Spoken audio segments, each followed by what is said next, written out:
Барлығыңызға сәлем. Бүгін сіздермен пеште пісетін өте дәмді және құрамында май жоқ пайдалы балықтың рецептісіне бөлісемін.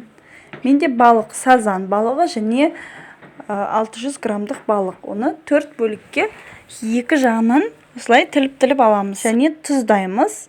Балықтың үлкен кішілігіне қарай, дәміне қарай тұзы аз немесе көп қылып тұздаймыз. Тілімдерін және балықтың ішін тұздауды ұмытпаймыз. Пешке салатын табаға пергамент қағазын немесе фольга қағазын төсеп аламыз.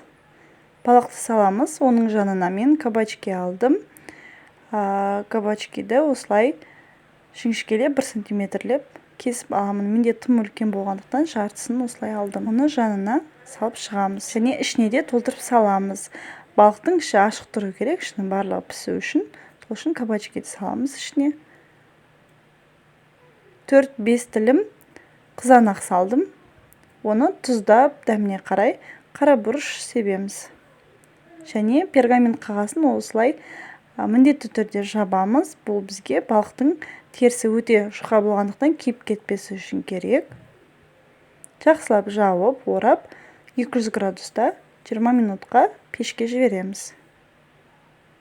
20 минуттан кейін бетін ашамыз.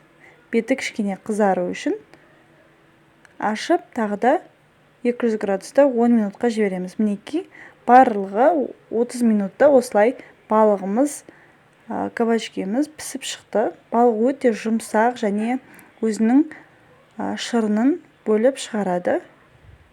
Дәл осы рецептпен жасап көріңіздер, өйткені бұл өте пайдалы, осы жазға арналған витаминге өте бай рецепттердің бірі. Менің каналыма жазылмаған болсаңыз, жазылып, қолдап кетуді ұмытпаңыз. Сау болыңыз.